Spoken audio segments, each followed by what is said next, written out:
Eesti riik otsustas müüki panna Kiisa gaasielektrijaama. See jaam on ehitatud selleks, et lihtsalt seista niisama ja oodata. Äkki juhtub mingi jama. Siis saaks selle käima panna kas avariijaamana või sageduse hoidmiseks. Tegelikult oleks kasulikum, kui see jaam teeks tiputundidel elektrit. Siis oleks elektri hind odavam.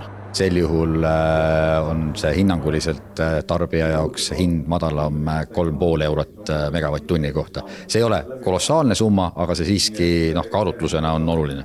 Aga see kõik saab teoks alles 2028. aastal. Enne seda kehtib veel elektrijaamale seadusest tulenev erand. Seega seda väikest hinnalangust peab veel tükk aega ootama. Varem jõuab kohale teine sagedusreservi hinnatõus. Tõsi, algul pidi tootjate kohustus sageduse hoidmise eest maksta kehtima hakkama juba 1. juulist, aga Elering katab selle kulu veel mõnda aega ise. Ma meenutan, et desünkroniseerimise puhul selle järel, ehk siis Mandri-Euroopa alaga ennast sageduses ühendamine, tähendab ka seda, et Eestis on vaja hoida püsivat sagedust ja see on nüüd meie enda ülesanne.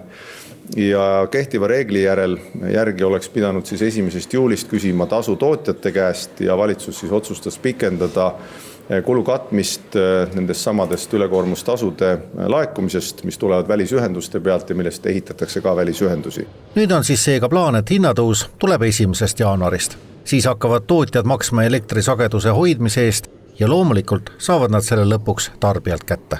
Kui palju hind tõuseb, pole veel teada. Järgmise aasta kohta me ikka veel vaatama, eks ole, et kuidas see jagunemine tuleb ja see tõesti sõltub päris palju sellest, kuidas turg areneb, aga nüüd praegu on kõigi jaoks selgus, et aasta lõpuni on see kaetud. Varem on pakutud, et see võiks olla umbes 1 sent kilovatt-tunni kohta. Lisaks kõigele muule, millest siin juttu on olnud, on kindel ka see, et 1. maist tõuseb elektriaktsiis ja seda lausa 45%.